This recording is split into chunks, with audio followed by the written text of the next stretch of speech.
Hello and welcome friends, स्वागत है आप सभी का YouTube channel masters in ethical hacking पे। दोस्तों आज मैं आपको बताने वाला हूँ हॉलीवुड की एक ऐसी बेहतरीन मूवी के बारे में जिसमें शुरू से एंड तक काफ़ी सारी हैकिंग की ट्रिक्स और चीज़ें आपको सीखने का मौका मिलेगा। इस मूवी को देखने के बाद आप सोचने पर मजबूर हो जाएंगे। इसमें कार्डिंग और डार्क वेब के बारे में काफ़ी सारी चीज़ें हैं और ये मूवी आपको एक बहुत अच्छा सबक भी देती है। अगर आप इसे सही ढंग से देखें तो बहुत कुछ सीख सकते हैं। मैं मूवी की शुरुआत करता हूँ शुरू से ही। मूवी की शुरुआत में एक बच्चा होता है, उसका कंप्यूटर में काफ़ी इंटरेस्ट होता है और वो स्टार्ट करता है कोडिंग सीखना। और जो भी साइबर सिक्योरिटी एक्सपर्ट्स हैं उनके लिए कोडिंग बहुत मायने रखती है। तो ऑनलाइन वो कोडिंग सीखना स्टार्ट कर देता है। कोडिंग सीखने के बाद वो पैसे कमाना चाहता है, इसके लिए नए नए तरीके वो ढूंढता है। और नए तरीके में मैं आपको बता दूं, इसे एक वेबसाइट मिल जाती है जिस वेबसाइट में ऑनलाइन अर्निंग के तरीके होते हैं। आज की डेट में बहुत सारी ऐसी वेबसाइट्स हैं, लेकिन आप सिक्योर तरीके से उनका इस्तेमाल करें। तो यहाँ इस वेबसाइट की मदद से आप देख सकते हैं 1000 क्लिक का $20 उसे मिल रहा है। तो इस तरह से अलग अलग IP चेंज करके वो कुछ पैसे कमाना स्टार्ट कर देता है। लेकिन अभी और भी वो बहुत कुछ जानना और सीखना चाहता था। यहाँ एक दिन वो मैसेज देखता है डार्क वेब के बारे में एक टेलीविज़न पे कि वो लोग पूरी दुनिया में कुछ मैसेज पहुँचा रहे हैं और यहीं से उसका इंटरेस्ट डार्क वेब में बन जाता है। जैसे ही सडनली एक दिन वो सर्च कर रहा होता है ऑनलाइन कि पैसे कैसे कमाए जाएं, तो वो ये मेथड सर्च कर रहा होता है। मैं आपको बताऊं, ऑनलाइन मनी बनाने के लिए मेरा एक वीडियो आने वाला है जो कि इस वेडनेसडे है। उसमें मैं आपको सिक्योर और सेफ तरीके से बताऊंगा आप किस तरह से पैसे बना सकते हैं। लेकिन अभी ये कहानी यहाँ पे ख़त्म नहीं होती और सडनली जैसे वो इन चीज़ों को ढूंढ रहा होता है उसके माइंड में वही चीज़ स्ट्राइक करती है जो नाम उसने पहले देख रखा था। बिल्कुल सही दोस्तों, वो दोबारा से सर्फ करता है डार्क वेब को। यहाँ मैं आपको बताना चाहूँगा डार्क वेब पर वर्क करना बिल्कुल भी सेफ़ नहीं है। बिकॉज डार्क वेब एक नॉर्मल ब्राउज़र की मदद से अगर आप चला रहे हैं तो आप अपने आप को एक बहुत बड़ी प्रॉब्लम में फंसा सकते हैं। लेकिन जैसे ही वो एंटर करता है, यहाँ एंटर करने के बाद डार्क वेब पे वो चला जाता है और उससे लॉगिन करने के लिए अपना अकाउंट बनाने के लिए कहा जाता है। वो अपना अकाउंट क्रिएट कर लेता है। ऐसी वेबसाइट्स पे आप अपनी रियल इन्फॉर्मेशन बिल्कुल ना दें। अगर काम भी कर रहे हैं तो बिल्कुल भी पहली बात तो ना करें, लेकिन फिर भी आप अपनी रियल इन्फॉर्मेशन ना दें। आप देख सकते हैं वो अकाउंट अपना क्रिएट कर लेता है, लेकिन इस पे वो क्या क्या सीख सकता है आप यहाँ देख सकते हैं। इनमें कितनी ऐसी चीज़ें हैं जो कि काफ़ी तरह से लीगल नहीं है, वर्चुअल कार्डिंग्स वगैरह बहुत सारी चीज़ें, और इन्हीं चीज़ों से भरा हुआ है पूरा डार्क वेब। लेकिन जैसे ही वो ज्वाइनिंग करने के बारे में सोच रहा होता है, कहता है कि मुझे ज्वाइन करना है, कैसे कर सकता हूँ, तो उसके पास मैसेज आता है कि या तो कोई मेंबर आपकी मदद करे जो पहले से डार्क वेब का मेंबर है, या फिर आप अपने काम का कोई सैंपल भेजिए तभी आपको वेरीफाई किया जाएगा। देन अपने काम का सबूत देने के लिए उसे अपने ही कॉलेज में मिल जाता है एक टारगेट जो उसका अपोजिट जो स्टूडेंट होता है उसके पास भेजता है वो एक ईमेल जो कि फिशिंग से भरा हुआ होता है, यानी कि एक फेक पेज होता है, और उसी के इंटरेस्ट को देखते हुए वो पेज तैयार करता है। उस पेज के अंदर जो कि फिशिंग वाला पेज है, उसे पता था कि वो अपनी इन्फॉर्मेशन डालेगा और इस काम में वो हो जाता है सक्सेस। यानी मूवी का जो मेन एक्टर है वो सक्सेस हो जाता है एक फेक पेज पे इन्फॉर्मेशन कलेक्ट करने में। फिशिंग के बारे में आप सभी जानते हैं, हूबहू सेम वैसा ही पेज जो कि किसी वेबसाइट से मिलता जुलता पेज हो, और उसी की मदद से वो उस लड़की की जो कार्ड इन्फॉर्मेशन है वो कैप्चर कर लेता है और इस काम को वो प्रूफ के तौर पे डार्क वेब पे सबमिट कर देता है और यहाँ से मिल जाती है उसे एंट्री। दोस्तों ये यहाँ से होती है मूवी की रियल शुरुआत। एंट्री होने के बाद अब उसका जो लेवल है वो बढ़ जाता है डार्क वेब की दुनिया में। एंड सेकेंडली अब उसे डार्क वेब से मिलते हैं नए नए तरीके के काम करने के लिए, जैसे कि फ्रॉड जो लैपटॉप्स हैं या कुछ चीज़ें हैं उन्हें सेल आउट करना जो कि बहुत सस्ते उसे वहाँ पे मिल जाते हैं और वो उन्हें काफ़ी अच्छी खासी रकम में सेल करके पैसे बना लेता है। और इसी पैसे से वो अपना एडमिशन कराता है टोरंटो की एक यूनिवर्सिटी में। उसका काम यहाँ पे रुकता नहीं है।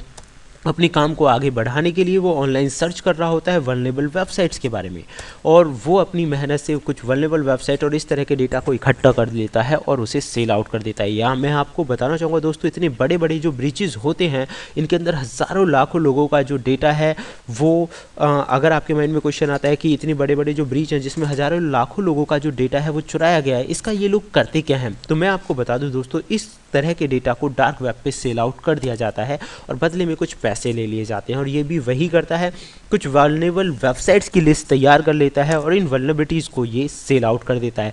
जबकि अच्छा तरीका ये है कि इन वल्नरेबिलिटीज़ से विन वल्नरेबिलिटीज़ के बारे में बता के आप अच्छा खासा पैसा इन कंपनी से भी कमा सकते हैं रिवॉर्ड मनी के रूप में। तो that one is the positive way. लेकिन इन सारे पैसे से ये यूनिवर्सिटी ऑफ टोरंटो में एडमिशन ले लेता है। इसे ज़रूरत होती है फीस की। लेकिन फ़ीस के पैसे कलेक्ट करने के लिए अब यहाँ पे बात आ जाती है कि फ़ीस कहाँ से ये कलेक्ट करे, क्योंकि फाइनेंशियल घर की कंडीशन अच्छी नहीं थी। दोबारा से ये डार्क वेब पे जाता है और यहाँ आप देख सकते हैं कि कितनी सारी चीज़ें इस पर भरी हुई हैं। अच्छे अच्छे मास्टर कार्ड, गोल्ड और प्लेटिनम कार्ड्स ये यहाँ से सर्च खरीद सकता है ओनली 25 और $50 में। मैं आपको दोस्तों यहाँ एक चीज़ बताना चाहूँगा, वर्चुअल कार्डिंग में आपको फिजिकल कार्ड की ज़रूरत नहीं होती है।